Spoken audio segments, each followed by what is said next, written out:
Welcome to our Rule the Rooftop webinar with SolarEdge. We are super thrilled to have you join us today. We will wait for just about a minute to allow a few more attendees to join in. Hang tight.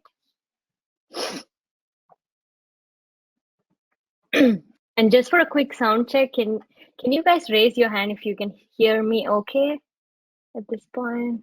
Okay, thank you, Jenny. Thank you. Thanks, Thomas.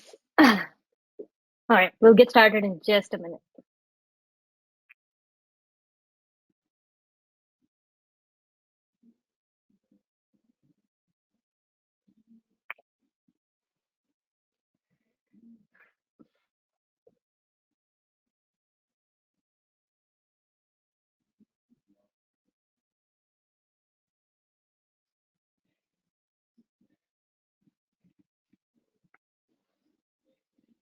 All right. Welcome, everyone. Welcome to our Rule the Rooftop webinar. In this session, we are going to explore the exciting world of commercial rooftop solar energy today and how SolarEdge is leading the way with some innovative rooftop solutions. Thank you for joining us, and let's start by introducing ourselves. So I am Varsha. I am a Senior Product Marketing Manager at SolarEdge, and joining me today is Jacob Faber, who is our Field Applications Engineer. He is our UL 3741 expert, as well as has penned a few white papers. So if you've seen the UL 3741 white paper or the BOS technical papers, that's all been written by him. Okay, so let's dive into today's agenda so you know what to expect. First, we'll be starting with an overview of the commercial rooftop solar trends, where we'll discuss how the current landscape looks and look at some growth patterns in the industry. Next, we'll be diving a little bit into the 208-volt market, exploring its unique opportunities and challenges. And following that, I'll just give you a brief introduction of SolarEdge, highlighting who we are on the commercial side and what we do, along with our key benefits. And after my presentation, Jacob is going to cover some important topics, which is the design differences, where he will be explaining the key distinction between technologies like DC optimization, traditional string, and micros. And then he will be looking at our rooftop solar installations and our solution, and showcasing some real world examples of our solutions in action, and looking at the balance of system analysis and energy production. And finally, we'll end with some software and services suite, just giving you a quick overview into the designer software, our monitoring software, and our comprehensive service suite. And then we'll finally open it up for Q&A. So if you guys have any questions, feel free to leave it throughout the webinar, and we'll make sure we answer them at the end. Okay, so with that, let us dive into some specific trends in rooftop solar. So next slide, please, Jacob. So I wanted to discuss some specific trends that we're seeing in rooftop solar. According to Environment America, the US has the potential to generate up to 45% of its electricity from rooftop solar installations. However, as of 2022, rooftop solar only accounted for about 1.5% of the nation's electricity. But despite this, small-scale solar energy, most of which is installed on rooftops, is growing rapidly. In 2022, it produced 10 times the power that it did a decade earlier, which is enough to power 5.7 million typical American homes, which, just to give you an idea, it's more than all of the homes in Pennsylvania. And looking at the commercial solar installation data here from Wood Mackenzie, we see a steady increase, reaching nearly 2.5 gigawatts by 2028. So this trend highlights the growing adoption of solar solutions by businesses. Plus, the US solar market is also benefiting from various supportive policies and incentives, including the investment tax credits and state-level renewable energy mandates, which are further driving growth in rooftop installations. Despite this immense potential, there is a significant gap still in the adoption, and challenges that are ranging from high upfront costs to regulatory hurdles and grid integration issues need to be addressed. So to bridge this gap, we definitely need stronger policy support, improved financing options, and some more technological advancements. But let's take a look in the next slide on some of the other exciting trends in the rooftop solar market. So first off, we saw in the previous slide, there's definitely a growing demand for commercial solar solutions. CS 2023 US Solar Market Insight report highlighted a record-breaking year in 2023 for commercial solar, with over 1.9 gigawatts of new capacity installed in 2023, which was based on what we saw in the previous slide for 2022 is a 19% increase.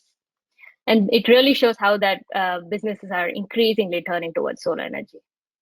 And out of that, California accounted for 35% of the total national installed capacity. And what we're also seeing is, in addition to California, Georgia and Texas also had a record-breaking year in 2023. So developers are definitely looking to expand in some of the other markets apart from California.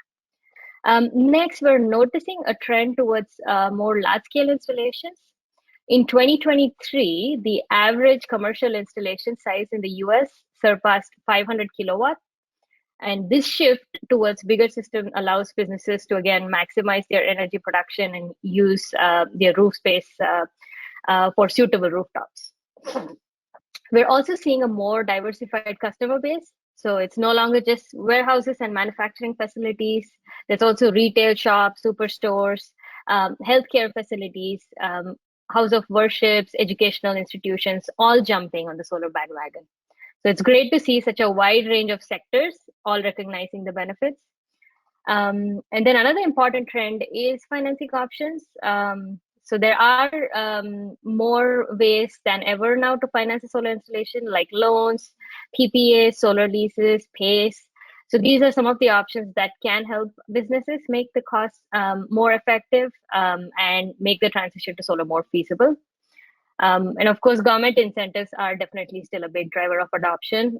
Businesses can take advantage of ITC, which overall helps reduce the cost burden, the upfront cost burden. And then it's also helping make solar energy more accessible. And then technology. Technology, of course, is playing a huge role, especially with smart inverters and advanced monitoring systems.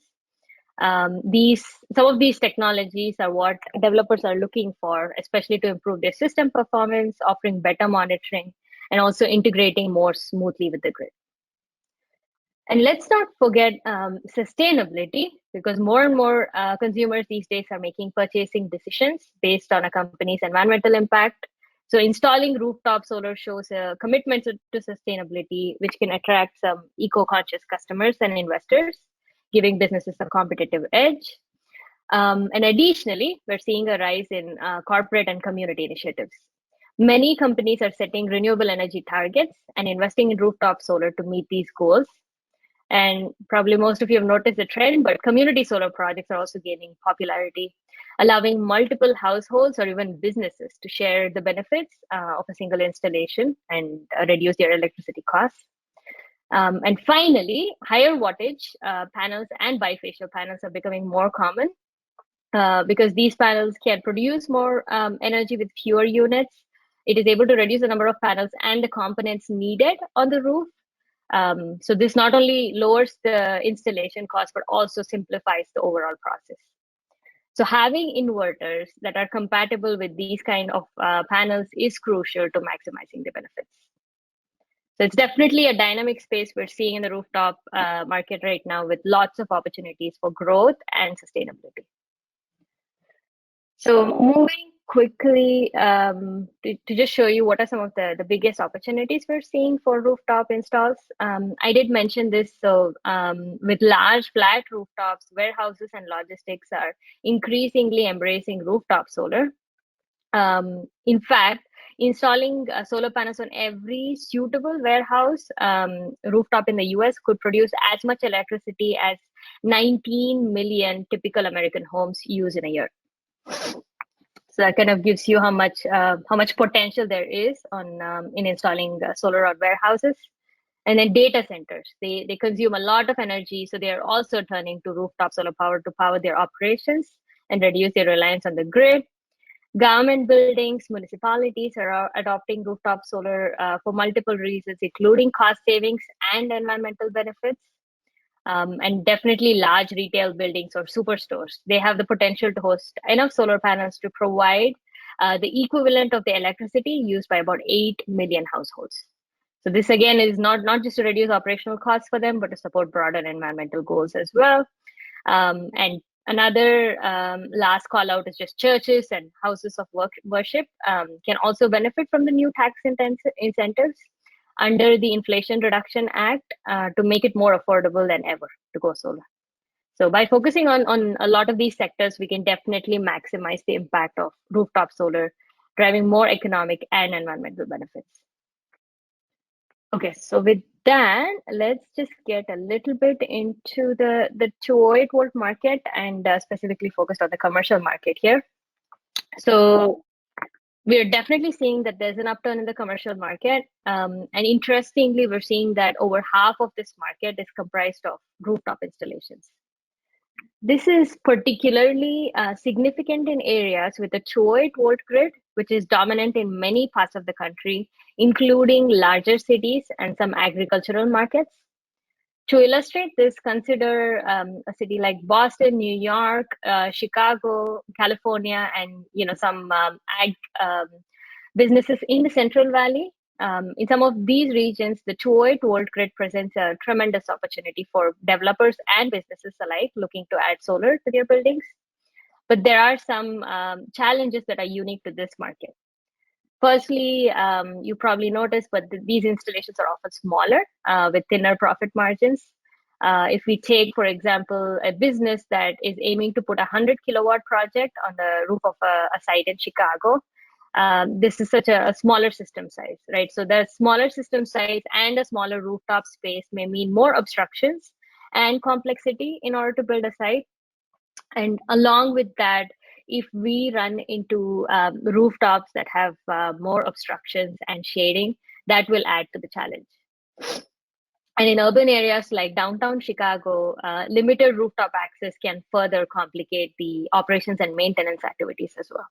So you need, like monitoring systems that you can monitor from the convenience of an office and not be able to actually, go up there on the roof. Additionally, inverters in such settings are often derated to a lower voltage. So that leads to lower efficiencies and power levels as well. And there is a limited selection of available 208 volt inverters, especially the ones that are able to overcome the unique challenges that are crucial to providing design flexibility and optimizing energy production on smaller roof spaces.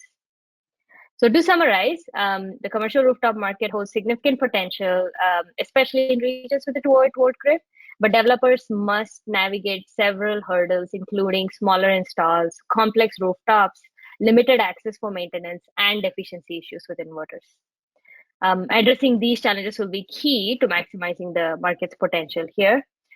But I wanted to call out here that the 208 volt market represents not just a significant revenue opportunity for the existing commercial solar players, but also for all the residential companies that are looking to transition into the commercial space during this time.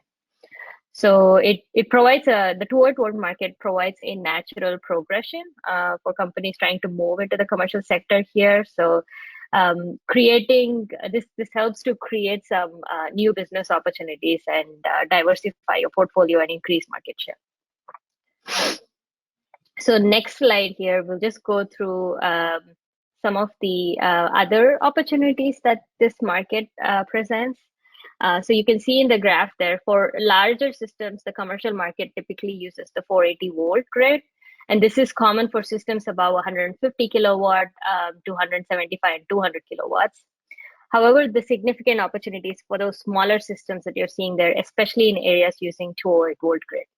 So these are the areas that I mentioned in major cities like Boston, New York, Chicago, even in California. Installations are often smaller, around 100 to 150 kilowatts. And these typically only need 1, 2, 3 inverters per install. We're seeing a lot of customers use step-down transformers to connect 480 inverters to a 208 volt grid. And while this method does reduce some costs, it does have downsides. because transformers cause efficiency losses that leads to low energy production. There's also some nighttime losses. So they can also add to the capex cost and the O&M cost as well, or in the long run. Additionally, transformers are heavy. They're difficult to move and install, especially on rooftops. For instance, if you think about downtown Chicago, you're placing a heavy transformer on the roof or the ground, and that might not be as feasible because of space constraints. So this can also like kill some of the deals for both the businesses and the customers alike. So as addressing some of these challenges that we outlined, it will be essential to tap into the 208-volt market effectively. So what we need is reliable solutions that offer the design flexibility and the ability to optimize the energy without the drawbacks of using traditional transformers. So switching gears here, I'm just going to say that we do have a solution that's specific to this market, but Jacob will be addressing it in his section shortly. So definitely stay tuned for that. Let's see. I'm going to do now a quick introduction of SolarEdge here, and specifically to our commercial side of the business. So as most of you know, we are the number one inverter manufacturer in the world. And as of Q4 of 2023, we have about 350,000 commercial sites utilizing our technology. And about 50% of Fortune 100 companies are powered by SolarEdge technology on their rooftops. And this shows basically our strong presence and the confidence that these major corporations have in our products. We also have a vast network of over 25,000 commercial installers. And this is the network that actually ensures that we can support all of the large-scale deployments and provide the reliable service to our customers, no matter where they're located across the world. And this just a quick touch here on all of the segments that we mentioned before. I wanted to say that name it like whether it's retail or carports, logistics centers, public buildings or MDUs. SolarEdge is working on a solution tailored especially to all of these verticals. So make sure you inquire about these specific sectors with our salespeople if you meet with them, or feel free to send us a note too. We'll provide those to you. Okay. So let's now take a look at some of the key benefits offered by SolarEdge Commercial, and then Jacob will run through some of the architectural differences between a DC optimized solution, a traditional string, and a microinverter. So let's go to the 4 key benefits we have here. SolarEdge solutions, so most of you already know it is a DC optimized solution, comes with our innovative power optimizers. And because we have that module level MPPT, we're able to increase the energy yield and the output from each module, ensuring maximum efficiency and energy production. And reduce balance of system costs. It's another key one. Because we have a flexible design, we are able to do longer strings, and which means fewer strings. And that allows for reduced balance of system costs of up to 50%. Advanced safety. So definitely we are the safety leader in the world, and it's always safety first with SolarEdge. So we come with a lot of built-in proactive safety features that provide enhanced safety during installation, maintenance, and troubleshooting. And we're trying to make the rooftop safe not just for installers and O&M technicians, but also roofers and anybody else who goes on the roof.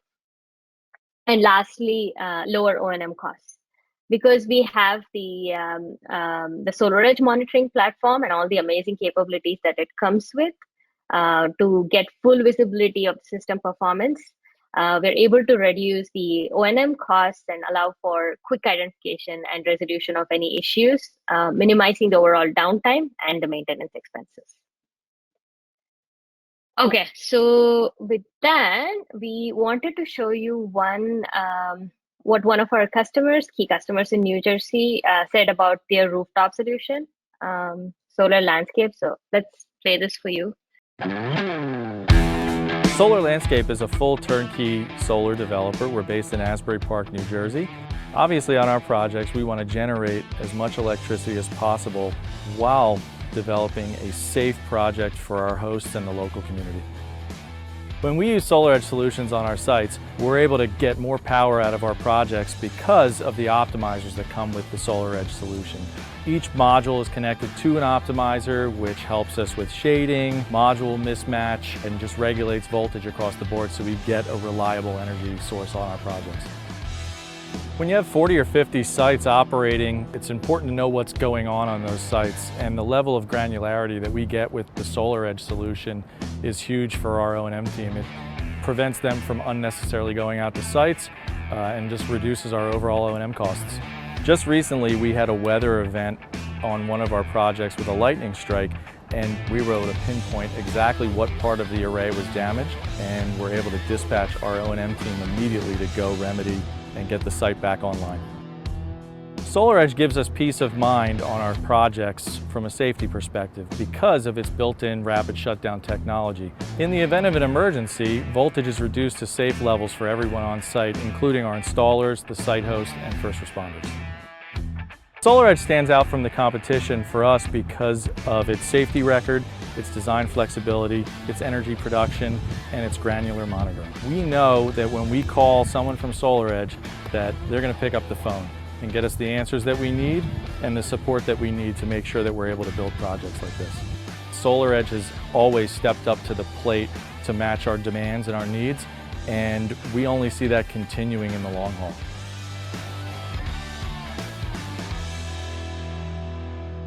All right, we will send you this webinar deck along with the video that's on YouTube, so you can watch it at your convenience. So I will, with that, let me pass it off to Jacob, who's going to walk you through the architectural benefits of using a SolarEdge solution for both the 208 volt as well as 480 volt markets. Jacob, over to you. Thanks, Varsha. Just let me know if my audio is coming through. All good. Great. So, hey everyone. I want to talk a little bit about the SolarEdge technology architecture and how it differs from other things that you might be familiar with, other inverters. So, string inverters perform maximum power point tracking on each PV string before converting to AC power. And microinverters convert to AC power at each module throughout the array.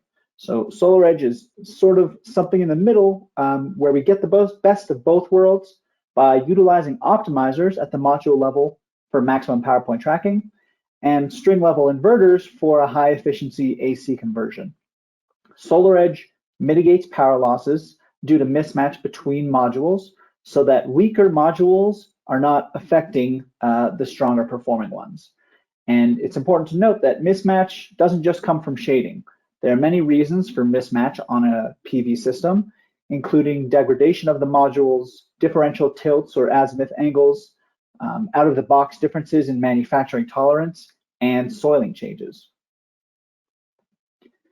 By leveraging module-level DC to DC conversion, SolarEdge doesn't have to adhere to the same rules for string sizing as other string inverters. So this allows you to make far longer strings, up to 60 modules in some cases, and vastly reduce the DC balance of system costs by reducing the home run cabling, the fuses, the combiner boxes that would be necessary. We often see up to a 50% reduction in balance of system costs for rooftop systems utilizing SolarEdge equipment. At SolarEdge, we take a holistic approach to safety. By utilizing module-level SafeDC technology, the hazards present within a PV array can be reduced down to touch-safe levels for any fault, arc fault, ground fault, high temperature measurements, or planned maintenance shutdowns.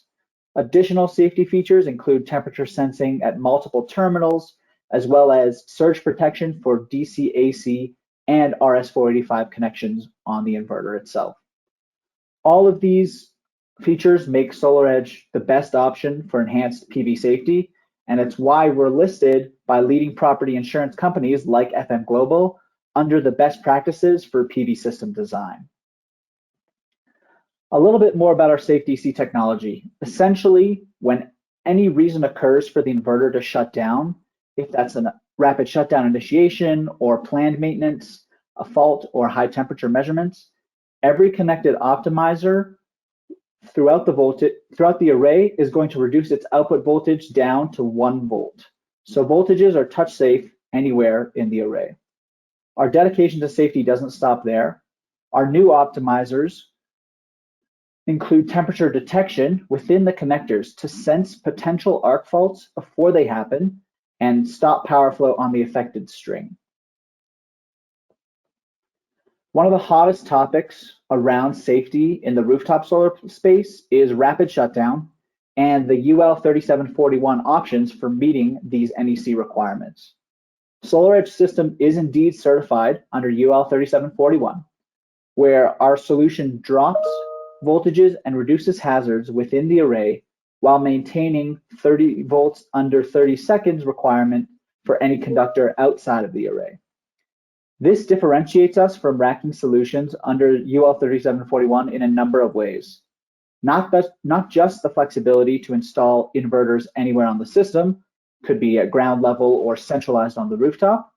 The SolarEdge system actually removes deadly electricity hazards from the PV array. It self-tests the rapid shutdown functionality every single day, and it places no reliance on a perfect installation or specialized racking or accessories. So all of this provides an enhanced level of safety to firefighters and maintenance personnel who don't have specific firefighter training.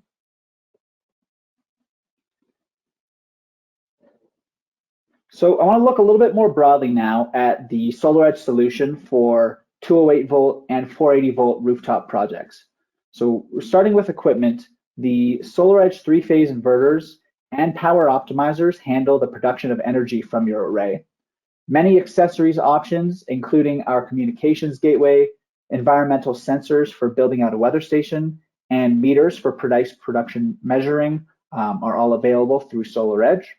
And finally, our cloud-based platform, the monitoring portal, gives real-time access to all site data down to the module level. Coming soon, our SolarEdge One platform will be an even more powerful monitoring tool for asset owners, giving greater insights to system operation, all from the comfort of your keyboard. So to take a closer look at the offering lineup for our inverters, you can see here we have on the left side, smaller 3-phase inverter with both 208 and 480 volt grid connection options. Where 208 volt is typically for smaller buildings, the power class options include a 10 and a 17.3 kilowatt AC options. And 480 volts, which is used more often on larger, high power usage buildings with industrial loads, power class options are 30 and 40 kilowatts AC.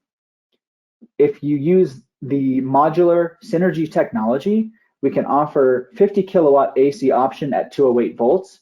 This is the largest available inverter that natively connects to a 208 volt grid on the market. And on the 480 volt grid, we have up to 120 kilowatt size, which is one of the largest single block rooftop inverters available. So to understand the Synergy inverter options a little bit better, up to 3 of these Synergy units, these top boxes here, serve as the power blocks for this inverter, where the Synergy manager, that's the lower box, defines the power class and handles all DC, AC, and comms connections.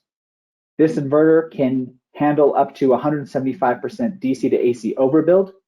There is the option for a single DC input to save on your DC side balance of system costs. Savings are most significant for systems over 400 kilowatts DC.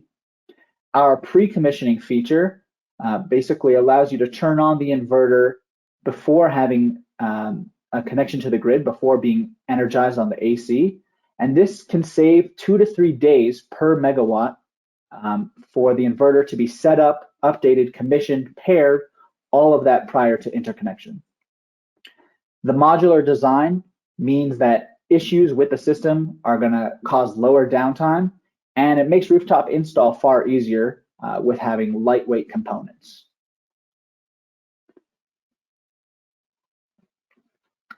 On the optimizer side of things, our newest generation of optimizers, the S series, includes a Sense Connect feature.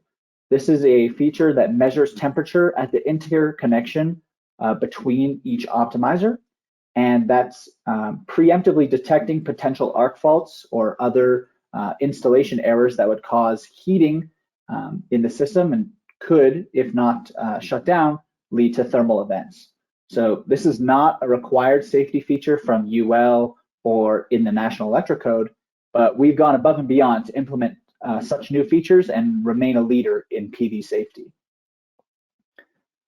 The top line optimizer is the S1200. It's a 2-to-1 connection optimizer, which can handle up to two 600-watt modules in series, open circuit voltages up to 62.5 volts each, short circuit currents up to 15 amps each.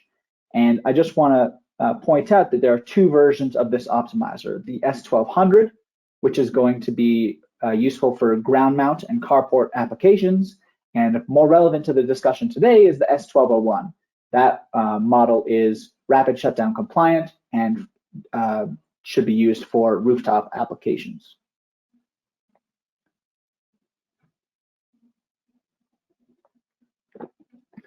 So next thing, I'd like to dive into a little sample rooftop project that shows how a SolarEdge solution compares to a traditional string inverter. This sample project is a small commercial warehouse out of Texas. The array is 140 kilowatts DC and the grid connection is at 200 volts AC. As you can gather from the side-by-side comparison of these two system designs, a SolarEdge system is going to have fewer strings and will save on balance of system costs by using less DC cabling and other DC accessories. With a high power block inverter, the 50K inverter, fewer inverters are required in total on the system, and that's going to contribute to AC balance of system savings. So for the sample comparison, we've broken down the electrical balance of system costs on a line-by-line basis, and you can see that for the DC and the AC side of the system, using SolarEdge saves on both material and labor costs. I want to note that that includes the labor cost for installing optimizers at the module level. If you're interested in reading more about this example system, we do have a paper that goes through the process and a thorough breakdown of the balance of system costs that we can link to if you request. And it's the second half of our analysis of these systems is the simulation of production. So SolarEdge can outproduce a string inverter by 3 to 5% over the lifetime of a system. And what we do is we run simulations for both designs through PVSys on the same rooftop, and we can see that SolarEdge has better production from year 1 through year 20. And we can estimate the value of this production in today's dollars to be, in this case, $12,000 of added revenue for the system owner. So I'll take us through another quick sample of a larger rooftop system, this one at 480 volts AC connection. This is an office building complex in Ohio. The array is 440 kilowatts DC total across multiple roofs. So again, when you take a look at the side-by-side comparison, I want to highlight that in this case, fewer required inverters with SolarEdge can dramatically reduce the AC costs, even when both systems are using a distributed inverter topology. So inverters are placed in similar locations around the roof, but because of the larger power class of the SolarEdge inverter, you're going to have fewer inverters, less AC cabling, less conduit, and overall costs are going to be reduced on the balance of system side of things. So longer and fewer DC strings contributes as well to the considerable balance of system savings here with SolarEdge equipment. And the amount of number 10 PV wire for home runs you'll see is basically halved, as is the amount of AC cable and conduit. And once again, when we simulate both designs for the same rooftop with PVSys, we can see the SolarEdge production advantage only increases from year 1 through year 20 as the mismatch between modules increases. So for this project, we estimate an added revenue of around $100,000 in net present value over the 20-year lifespan of this system. So I want to take a couple of the last minutes here to discuss our non-equipment offerings to build out a fully holistic system solution with SolarEdge. Starting with our monitoring portal, the most well-used platform, it enables real-time data visibility down to the module level of your solar system for O&M providers and or the system owner. This platform saves substantially on O&M costs by eliminating the need for IV curve tracing, drone flyovers, and giving maintenance personnel knowledge of any issues in advance of the site visit. On the early stage design side, our designer platform is an all-in-one software tool for building a PV system from scratch. It offers production and consumption modeling tools, return on investment simulations and financial calculations, as well as automatic design validation to ensure your equipment choices, your stringing design, etc. are all valid per SolarEdge design rules. It integrates with the monitoring portal for a smooth transition from design to building to operating. And best of all, it is completely free to use. There's no license, no subscription fees are required. If you have a monitoring user profile, you can log in and try out Designer right now. So I recommend doing that. And if you are interested, there is a Designer webinar on the SolarEdge YouTube channel where you can learn a lot more of how specifically that program works. The service suite. So, we at SolarEdge want to support your PV system throughout its life cycle. And we have tools as well as, human services to help that all the way through. So on the design, before any sort of building, we have the designer program. We also offer design review of your system, have someone at SolarEdge check it out, make sure it looks okay. We offer project analysis through PVSys or other methods to see that the project you're building will produce energy in the way you want it to. And using those simulations, we can look at a full-scale LCOE or ROI analysis. On the execution side of things, again, through our software programs, we can validate designs. We offer on-site support, on-site training for your installers, remote operations. So, all through the monitoring portal, we can help with determining the proper settings and putting those on the equipment out in the field, doing firmware updates as necessary. And then on the operation and maintenance side, mostly through the monitoring portal, we offer fleet management. So not just one site, if you have multiple sites under one fleet umbrella, alerts and notifications for issues that go on in the field so that, we will be telling you when an issue occurs and not the other way around. Performance monitoring, active management and remote troubleshooting, all of those are available through SolarEdge. Finally, any resources, we have an extensive online catalog of resources, including commercial catalog and commercial fact sheet.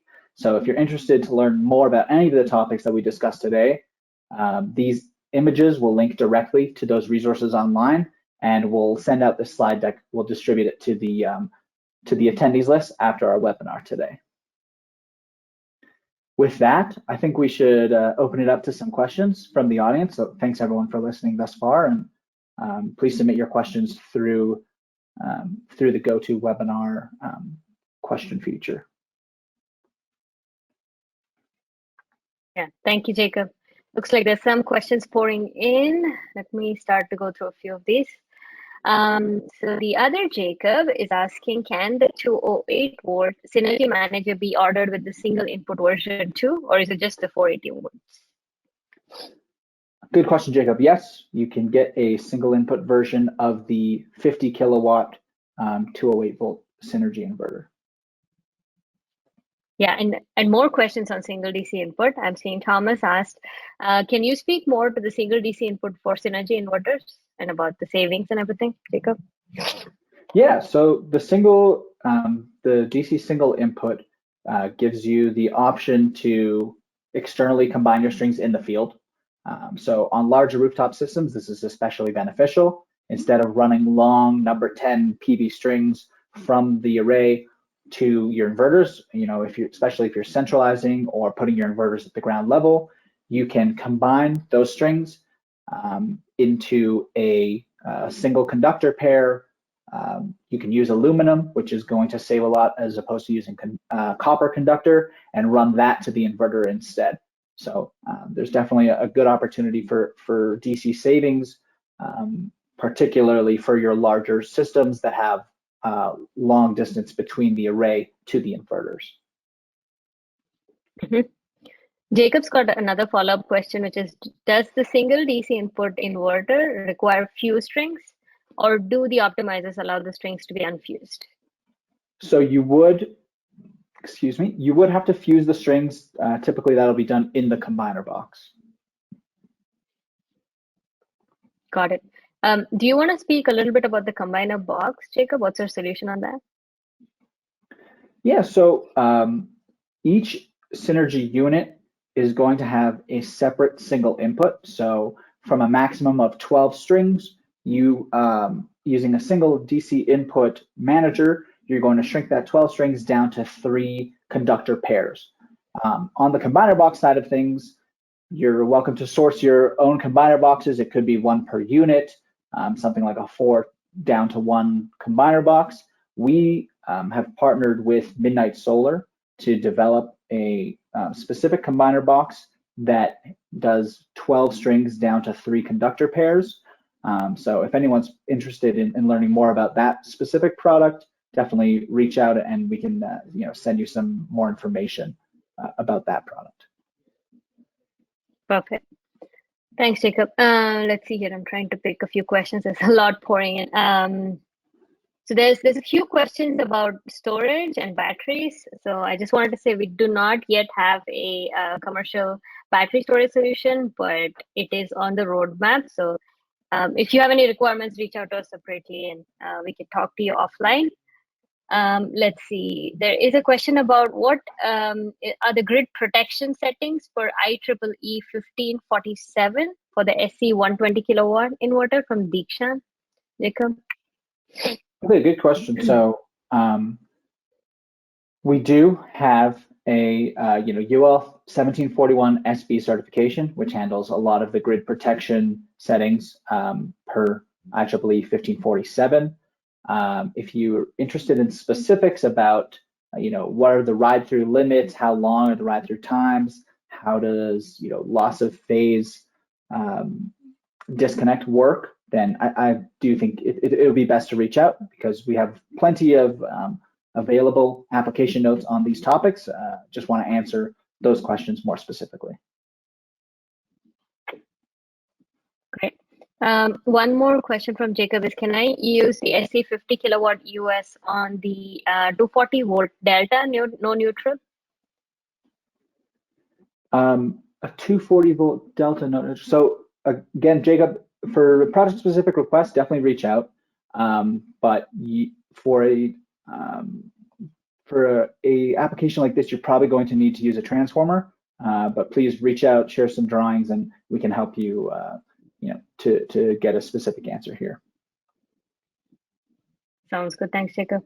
There are also just questions on whether there's training on the designer and whether it's on YouTube, etc. So I was going to say we are actually announcing some role-based trainings that are created on Edge Academy next week, actually.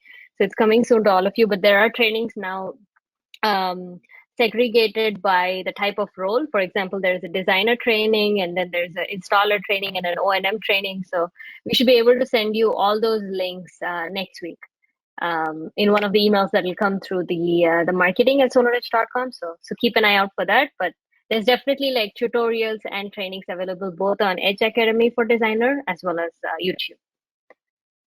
Okay, so the other question is, see. So from Carl, he's asking, what is the configuration of a step-up transformer usually used by SolarEdge? The configuration of a step-up transformer.